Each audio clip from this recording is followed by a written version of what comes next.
just knowing that there's always going to be a challenge, trying to learn from them and how can we communicate or do better. You can turn any mistake into something even better. Take advantage of that. You'll always get a learning from another industry and think, well, how could we be better?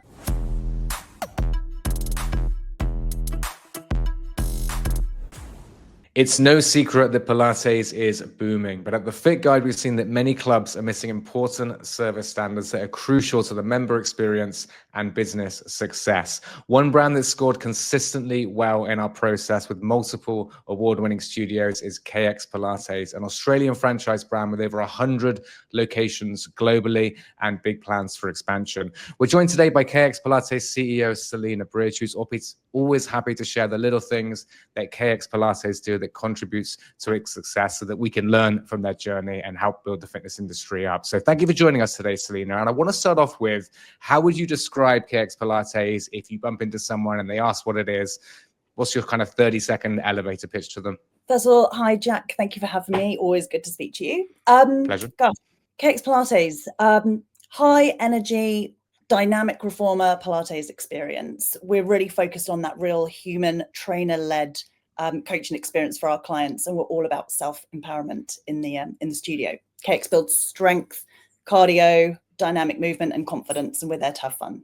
Nice. Well, having done a few KX Pilates classes in Australia, also in Bangkok recently, I can certainly say that's true. I've always enjoyed my sessions there. Selina, I want to talk a little about your journey. So what gave you, your CEO, of course, of KX Pilates, so you weren't there at the very beginning, but you came in later on. I'm just interested in you personally. What gave you the confidence to step into that CEO role for KX Pilates and think, yep, I can do this and I can do a great job? Should I be truthful then and go, was I that confident? I think in reality, you grow, and probably where I was 7 years ago, so I've been at KX now for 7 years, and where I am now, of course, I've developed so much more in terms of experience and confidence. For me, it was probably the connection and the confidence that I had in the brand, and the passion that I have for fitness. I hadn't come from a Pilates background. I'm not a Pilates expert. I'd done a little bit when I was pregnant, but it wasn't the confidence in what that product was. It was the passion for the industry, passion for franchising, because I had previously been the GM of Curves Oceania. So that is a women's fitness boutique brand. The understanding of how the franchise fitness industry works and really how to say, get the best out of a business when you've got a franchise business. And of course, when you're in the fitness industry, that real passion for fitness brings success. As I said, for me, it was very much, I was really compelled by the opportunity to then work for Aaron and Andy. At that point, KX was small, hadn't yet opened 50 studios, and I just really felt their passion for the brand as well. And I love the fact it was privately owned business. I'd come from a private equity owned business, very, very different stakeholder sort of requirements, which can be challenging in a franchise business where it's all about franchise partners, and they are the biggest stakeholders. So I loved the fact it was privately owned, loved the fact they had passion and, energy and vision to grow this brand. It was the start of a growth journey where the growth in the future was unmapped versus being really specific to, you have to do this to meet the shareholder requirement, or almost make decisions that don't really align with what you'd like to do for the brand in terms of growth. So I think it was more about being really compelled by what the opportunity could give me. And I just knew that, again, through the combination of the experience I'd had, the passion that I had for fitness in general and fitness franchising, and then that real alignment with Andy and Aaron, it just seemed like such an amazing opportunity. If you could talk to Selina 7 years ago when you first took the job, what's like one or two little tips that you would give her? Gosh, that's a good question. Again, I guess, you don't know all the answers, but just be confident to ask the questions. I think already at that point I had learnt, it's really because I was in a GM role before and I was sort of leading that business. At the end of the day, it is okay. It's the right thing to be authentic and not to go in and just pretend you're just going to change everything up because you think it's the right thing. Like, do what you believe is the right journey, and it's going to be right for a lot of businesses and brands. It might not be right in other cases as well. So just being really authentic and knowing that is your superpower. So yeah, I think just being able to remind myself then and remind myself now, because the future's still untapped, but just always believe in yourself and be true to yourself, because that's where that's where you start to lay your journey ahead. So talk us through the KX Pilates member journey, like the perfect journey for a first timer. I've done it and I know that it's a great experience. It's scored, of course, very highly in our process, but I'm interested in all the little things that you do to create that amazing first time journey.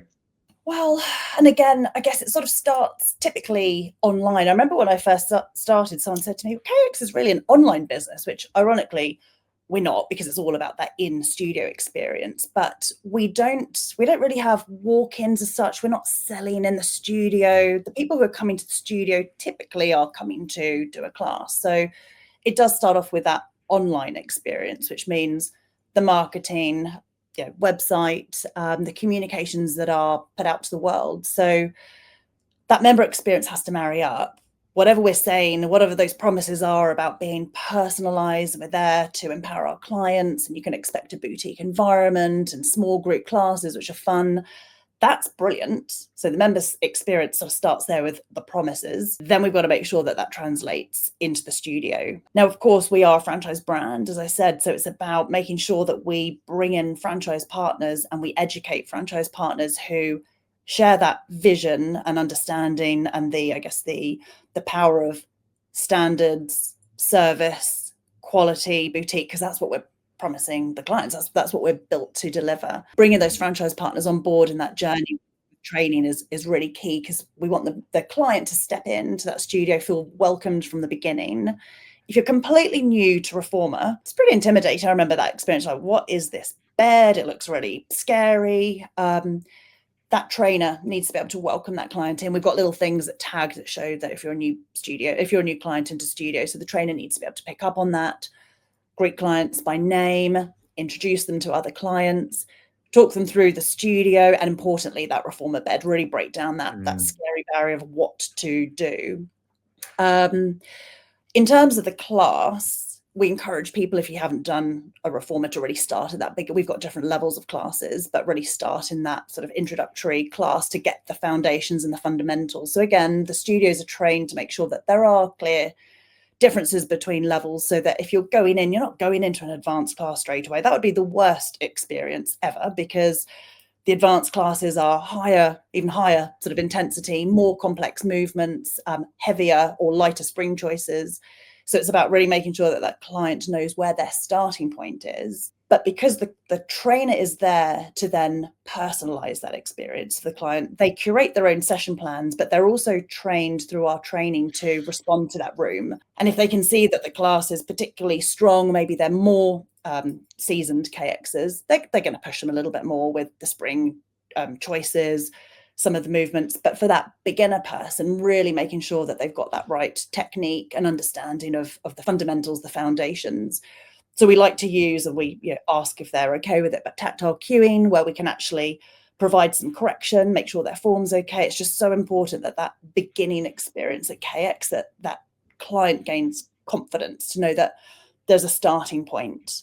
And then the goal is they come back. We typically sell an intro pack with 5 classes, because we want them to experience a number of different classes, try different trainers. They're all taught to teach the same way, but they're also taught to create their own session plan. So a client can expect different workouts each time they go. So you want to be able to find your trainer. We know that at the end of the day, they're not robots. They're all going to have slightly different personalities, and someone might like Jack and the way Jack teaches, or Selina because of difference. So the intro pack is there to really encourage that client to experience different trainers. So a combination of in-studio trainers encouraging the clients to do that, and then the studio manager being able to follow up. Again, some clients want a telephone call, some don't. So whether it's a follow-up on a telephone call or an SMS, really encouraging that client to utilize their intro pack and experience the different classes, and then hopefully move on to either buy a session pack,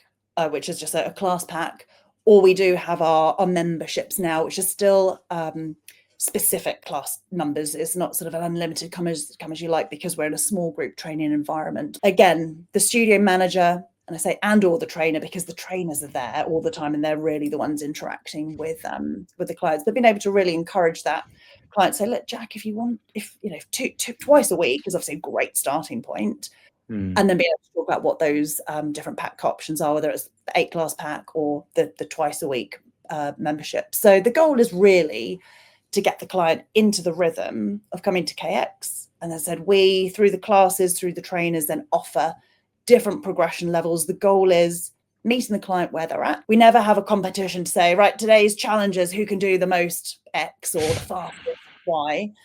It's your experience in that studio. So it's really helping the client just get stronger, get more confident, get greater balance, get more cardio endurance. So it's their journey. There are some people who do KX every single day and have been coming for years, and wonderful. We all want some of those people in our world, but in reality, people do KX and might be that they're swimming or they're playing golf or footy, or it's and bringing KX into a lifestyle is really key for us, so that it becomes a long-term part of someone's health and wellness journey. Yeah, having done a few KX Pilates classes around the world, I'm still in the email sequence, and you get these nice branded emails from time to time, and they're always got a KX kind of tone, voice, which is good. I think it's a good way to sort of stay connected. And it's amazing how many clubs you go to that don't do that and don't kind of keep connected to your clients. It's definitely an easy win. As you're talking through the experience there, it's almost like you're talking through the things that we look for in the standards. And it's interesting because Pilates has been a low scoring category overall. We have 5 categories or modalities, as we call them. Yoga's been the poorest.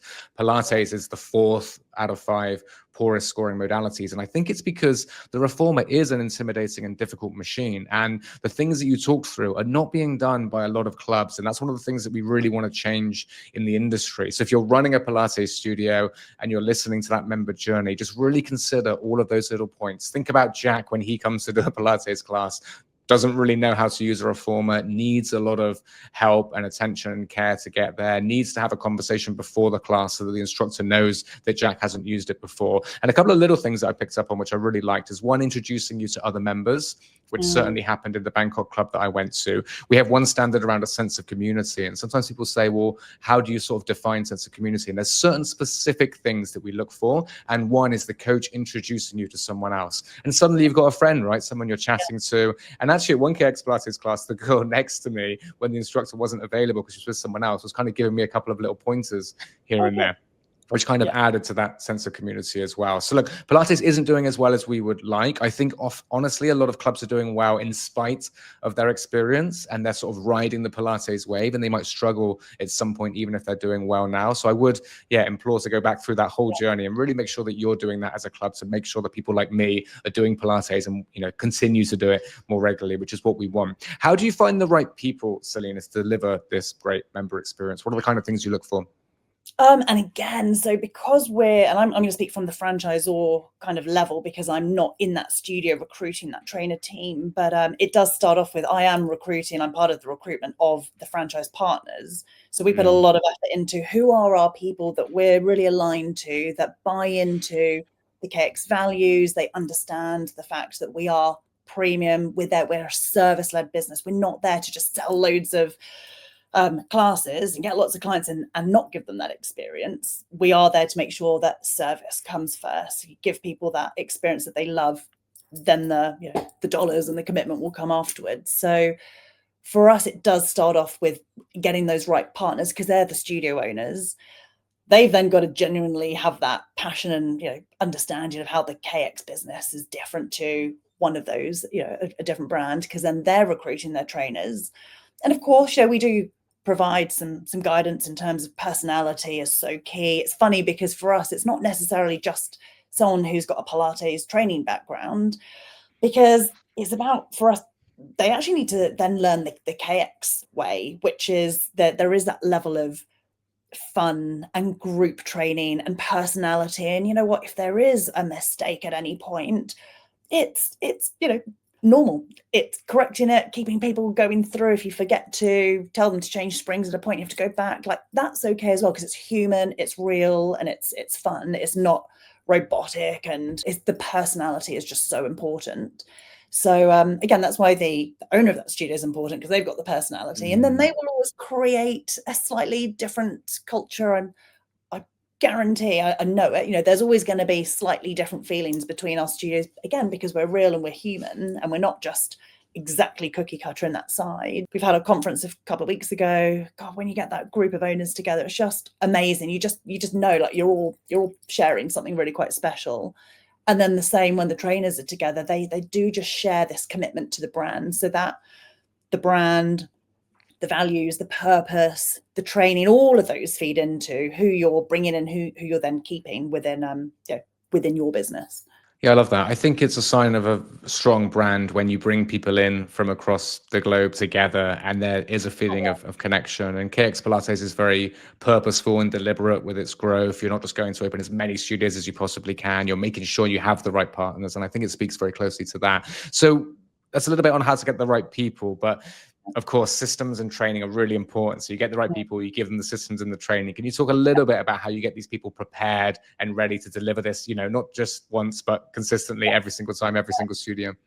Well, I've got good people in my team. You know, I've got a really great operations team. So, and they are very focused on systems and processes. And to be honest, you know, the head has come from a different industry, you know, bringing in some best practice from hospitality. The network operations managers, again, come from slightly different industries as well. So it's not so much, I mean, they're both massive KXers, enthusiastic about the brand, but the system, the quality of training and processes is very key. New people coming in. So again, there's a big recruitment process that we do to get the right people. Of course, we might make mistakes, but do our best to bring in aligned people. And then there's thorough onboarding before a studio opens, and that includes guidance around recruitment.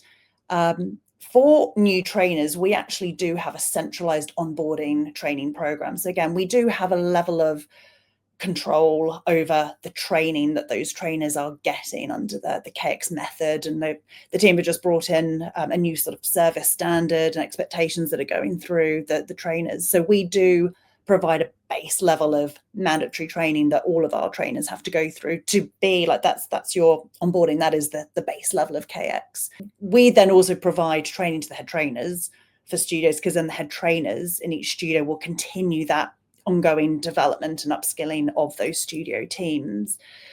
And then I guess it's to say continuously, we will always be doing training, whether it is to the studio manager, well, the studio side from the business side, or the trainers. I think we just really value the fact learning is continuous, upskilling's continuous.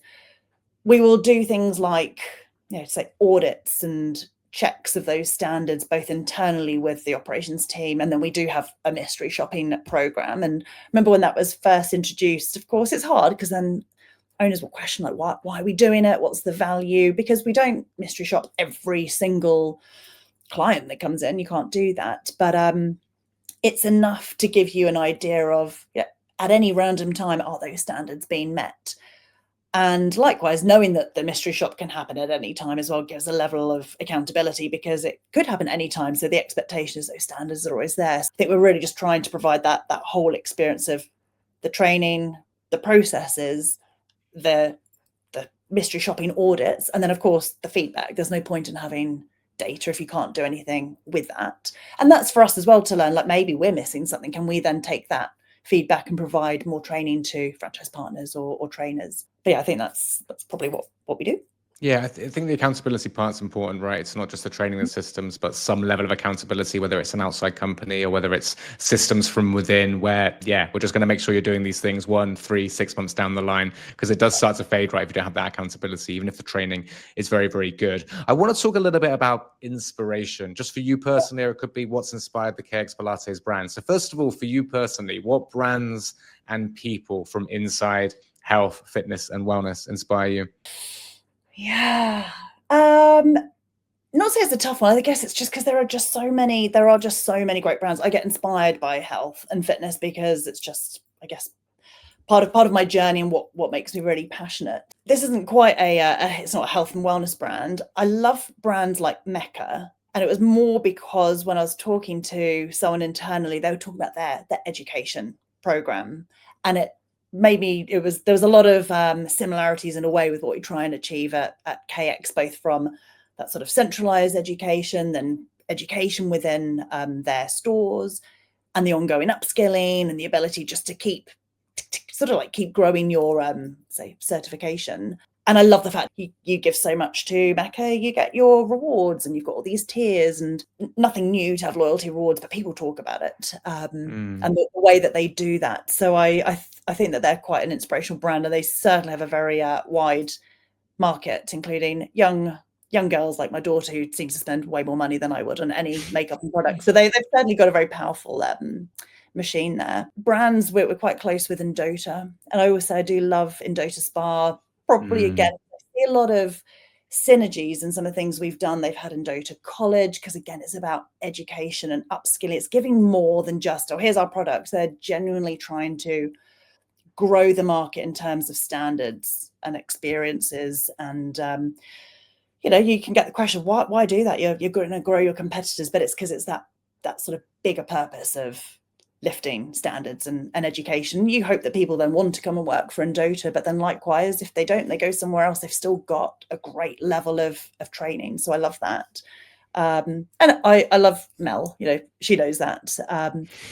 Just a female entrepreneur, but running a great business with such passion and, you know, passion for wellness. She's not there to shout out. We were talking before about numbers or markets. It's not ego driven. It really is purpose driven, and that reward of being able to grow your business because you're genuinely helping and you're offering your service to so many more people. Yeah, and they also have a Bangkok location, such as yourself. They've got one near one of ours as well. I've been lucky enough to go and visit, and it's very nice. So okay, we talked about Mecca, we've talked about Indota. So are there any other? So we've got retail there, of course. So we have, you know, spas. Are there any other inspirations that are taken from other industries, perhaps? And that could be from you, or it could be from the founders. You know, you mentioned hospitality at one point already.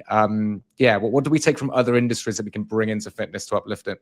There are definitely sort of standard hospitality. Typically, I mean, there might be some fitness brands which are generating the kind of revenues at that studio level as a hospitality brand, but, you know, typically they've got a much higher turnover. The processes and the operational efficiencies, I think, are really inspirational to have a look at and see, you know, how can you apply it. Interestingly, we won't go into it, but you know, the whole, how do you work alongside an aggregator such as Uber in the hospitality industry, or in our world, ClassPass, so that at the end of the day, like, everyone is better off. Like, we're working together to just get more people fitter and healthier. So that's quite interesting. You'll always get a learning from another industry and think, well, how could we be better overall? I personally had an experience just the other day. It was at Grilled, and we'd ordered our burgers as the family. Grilled is a restaurant? It's a restaurant. Oh, sorry. Yes. So in Australia, I sort of assumed it was maybe international, but it's a restaurant, burger restaurant. But we'd order our burgers as the family. We're sitting there, and after all, like, I wonder when the chips are going to come. Like, we're sort of waiting. And then my husband sort of caught the eye of someone, and he sort of went over, had a look. He could tell there was a bit of a fluster, and then he came back and said, I'm just so sorry. We've completely lost your order. And he said, right, round of drinks on everybody. Give me a couple of minutes. He went, sorted it out. His personality and response was so brilliant. There was no question of, oh my God, that restaurant was run really badly, even though clearly there was quite a big error to lose half an order. But we left going, absolutely love this place. And it was just that example of, you can turn any mistake into something even better. Take advantage of that. I would have written an amazing review at that point. You know? And actually, I did speak to one of my colleagues who used to work for the Grilled head office, and she did say they do empower their restaurant managers to make those kind of decisions. You don't have to like call up and go through process. Am I allowed to give a refund? Am I allowed to give a, you know, his goal is customer satisfaction, obviously making discretion over what you do. But yeah, that was amazing. So sorry, it's probably like very specific, but that's a great example. Yeah, so we actually have an episode on that coming up. So Matt, our co-founder, he has a hospitality background. I believe he calls it service recovery, and we've got a whole episode on how to do that and how you can turn a bad situation actually into a better situation than it would be if that hadn't even happened in the first place. Everyone, I think, appreciates that things can go wrong, and it's how you deal with it when it does go wrong. And that is a wonderful example. And it's kind of answered my next question, but I'm going to maybe ask it again. So is there another time perhaps when you've had, this is a good example of service recovery and great hospitality as well, but is there any other examples of like outstanding service, outstanding hospitality? It could be a business, or it could even be a person who's made you feel particularly welcomed and loved and, part of it? It would be another, just because it's recent, and sorry, because there's always lots, but another hospitality experience where it was a new restaurant, and it's a bit like, again, right from the moment in that door, just feeling so welcome to be part of this restaurant. There was nothing too hard, over servicing, whether it was drinks, they were always there. I mean, obviously trying to make money as well before the drinks had gone down. They were there just to make sure your next need was met. They anticipated your next need before it came up. And again, there were, to say you felt over service. You just felt like there's just lots of people around, versus you can go somewhere and sort of go like, where is everybody? That again, but that and you go, and it was, again, that was not necessarily a cheap restaurant, but you wouldn't question the price. You just wouldn't, because I love this. I will pay a slightly more premium price for that experience. I think that's, again, when I look at a KX, we can't afford to compete on price, because our trainers are delivering the experience and they cost money to train and they are qualified professionals. We can't just give that away. We've got to value their experience and their credibility, and we want them to be delivering a good service. So that for us is just so important. These experiences do exist, and you can compete on service and value and making people, that client, just feel really good, and they're going to want to come back. And it's not because I have 50% off my bill. Like, that's not why I'm there, or why I'd go back, is because of the service. I did go to a doctor's surgery earlier this year. Again, it was a bit of a private boutique one. I don't even know why I was referred there, but went there, and it was new.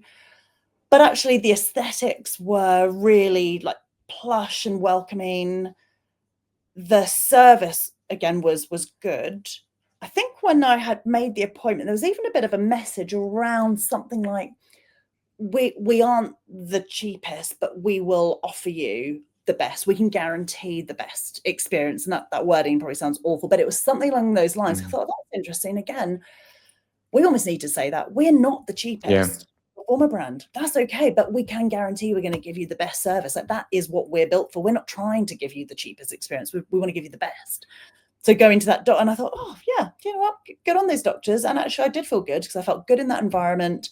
I was well seen, and yeah, I get it. I paid for that, and I wouldn't expect anything different. So yeah, if you can make that promise and then live up to it, people will pay extra. Not a lot of people are looking for the very cheapest, and if they are, it's good to try and stay out of that part of the market, I think. Okay, good example. And also a good example of anticipatory service as well. That is another thing that we look for, and very few studios are doing that, anticipating the client's needs. Maybe it's handing them a towel or a water bottle, something like that, before they ask for it is huge, and has big impact if you can do it. And not many studios are. I want to talk a little bit about leadership and your sort of managerial journey. How do you lead and inspire your team at KX Pilates? I'm sure I make loads of mistakes. I'd like to think I'm consistent. I am me. I'm never going to try and be someone that I'm not. I try and encourage people to open up. But, if you don't know the answer, that's okay. And it's really interesting, because some people will join the team, and I think they're trying to prove themselves, or they're thinking, why am I asking a question? It's like, it's all about just being really open and honest, so that together we can move forward. Right at the beginning of, I think, my first job, my boss at that point, he'd made a bit of a big mistake, but he just owned up to it straight away, and you just get on with solutions. And that was in my really, really early first real kind of job experience. I was like, wow, okay, so you can do that, and you're not going to be fired by owning up and providing the solutions and going on. I try and encourage that. So if there's an issue, I don't dwell on that or make someone feel really bad. It's really focusing on the resolution. I genuinely value relationships. Granted, we can't be best friends with everybody, and that's probably what I find hard, because I'm obviously in the role where I do have to then make some hard business decisions, and you do then have to differentiate yourself, because I naturally love relationships. So I do like building relationships with people and trying to keep everyone happy. So that comes with its pros and cons, because when it's good, great, everyone's sort of happy and we're trying to get along and resolve. And then it's hard if then you have to turn into it, no, here's the business, decision. Yeah, I think that's why I can get, so as they say, quite lonely at the top, because there's always has to be a little bit of distance, because you can be friends and friendly and get on well, but sometimes, there's business that has to be done. It can make it a little bit tough. And I do like that solutions focused over blame Oh focused. It's yeah. something that I had to work on hard early on in my managerial career. And I think I do quite well now, but there was times when I didn't. You're looking who to blame rather than just let's make sure this never happens again. Yeah. Well, I think that's probably, a bit of a learning. I don't think I've ever been a blamer, but like when you just look at it, the person who's trying to shift the blame in the end looks like the worst. Like Right, they create the problem. Like you go, well, why shift the blame? Like you can see you're almost sort of creating that problem rather than working together or working on a solution to resolve it. Like that's the hero who can take a problem and turn it into something which is better, has a better outcome. Yeah. Can you tell us about a managerial failure? Maybe a time when you thought, oh, I could have done that a little bit better, and what you learned? Sure, there's lots. And again, it's like define failure, because it's almost like at what point do you then pull the pin? But I would say from a learning, I do remember employment is just so hard, isn't it? Recruitment. Yeah. But recruiting someone who was probably just wrong for the job, because even they were like, I don't need this job. I'm passionate, I want to do it, but I'm sort of well above it kind of mentality. But at that point thinking, oh, this would be good. No, it'd be great because they've got the experiences, and probably didn't realize how bad that can be. If you're recruiting someone almost too high for a job, there's nowhere to go. And then it just becomes difficult. It's much better to recruit that someone who's almost just below where they need to be, but has the hunger, passion to learn, grow, develop, be coached. So yeah, my learning was in that recruiting, thinking, oh good, that's almost like tick the box and move on.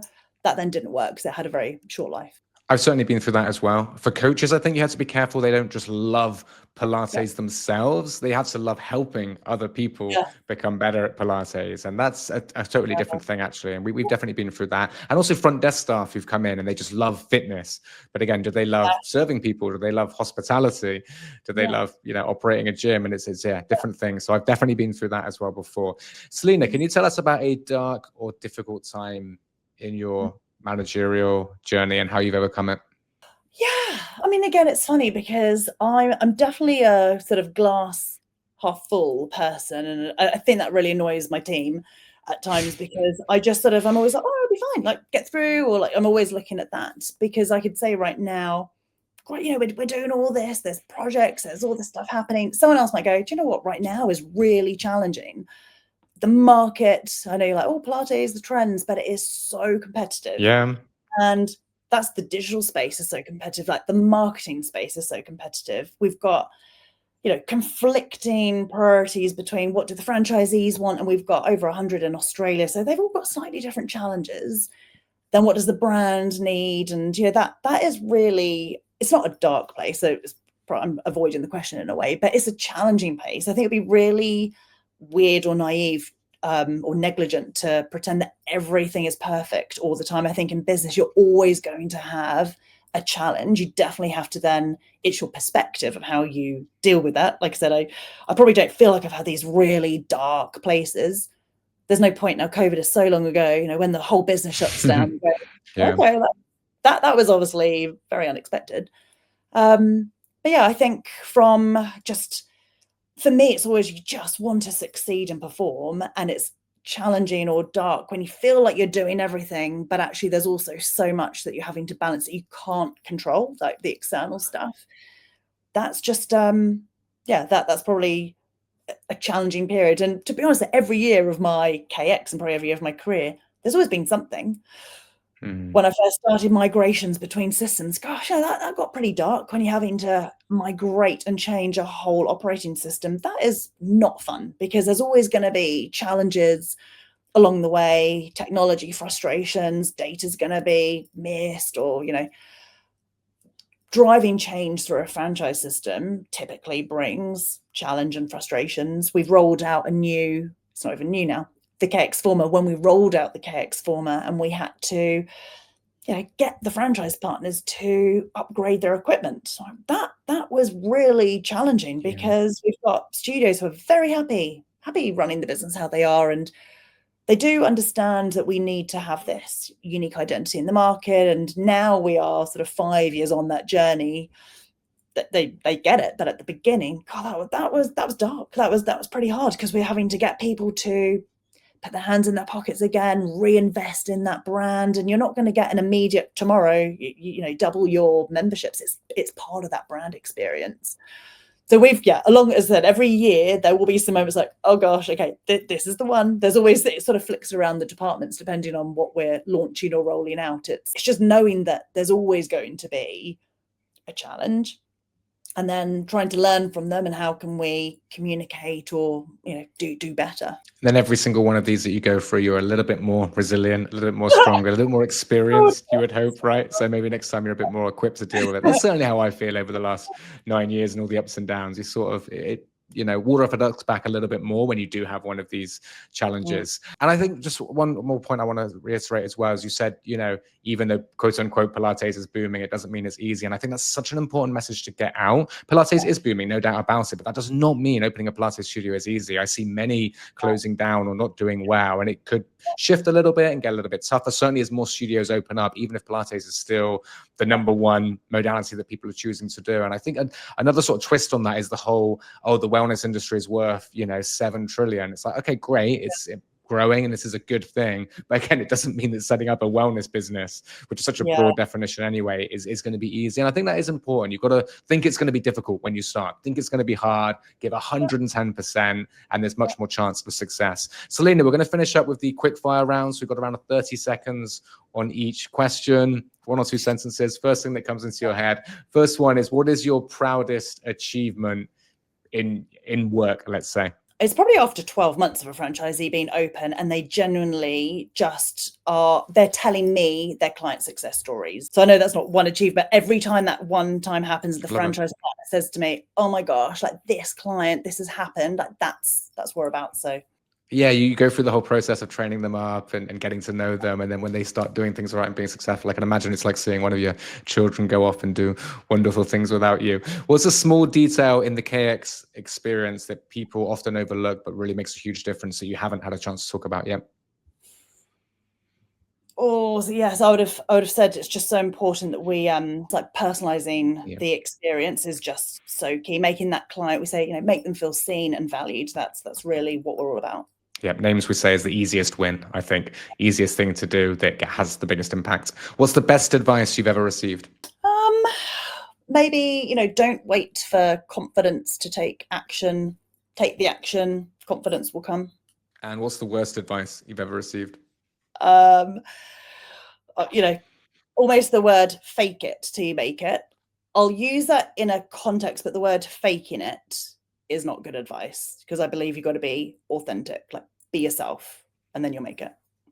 It's one of those phrases that can be taken in different ways. I think be confident before you maybe have the confidence is a good one to try, but fake it. Yeah, the word fake is not a good one. I agree. You got to be careful. How people receive that advice. What's one piece of advice you'd give to someone who wants to create something special and impactful in the fitness industry? It's funny, we've almost just talked about it. Do it because you believe in what you're doing, and you're passionate about what you're doing. Don't do it because it's a fad or you think it's going to be easy, because it is hard work. And if you're the fitness industry, in my opinion, it is a service industry. We're servicing people, we're changing people's lives. You've generally got to be passionate about what you're doing. Otherwise you will be a number that sort of opens and closes, because it's got to be more than just a name or a brand or Pilates. Yep, an important message. Finally, Selina, we've covered a lot today, so you might struggle a little bit with this one, but if there's one key principle that you could embed into the DNA of every fitness club, every experience, every instructor, one thing you wish the whole industry was doing that you haven't mentioned yet today, what would it be? It's about valuing our collective role in society, because it would be amazing for fitness to just have this ability to say charge high prices, but be able to offer a service at the value that it actually is, because there is so much effort that goes into emotionally supporting people, physically supporting people. I think being able to collectively back ourselves, that would be amazing, because then the worst thing is, again, someone in the fitness industry, or we'll say even within our brand, like we can be the ones to bring it down. Whereas if we all collectively value the service that we're offering, that's going to lift the overall perception and value of the fitness industry. Yeah, absolutely. I think it's something that we need to do better in the fitness industry. Really value what we do, really believe in what we do, and be happy to charge the prices that befit the great service that we offer. Selina, thank you for sharing so openly, what you guys are doing at KX Pilates. I'm a big fan of the brand every time I've been, even though I find Pilates very difficult. Congratulations on all of your success, all of your growth, and also your awards as well. Singapore has recently launched, and you guys did very, very well there. So congratulations on that, and look forward to seeing you again soon. Thank you, Selina. Thank you, Jack.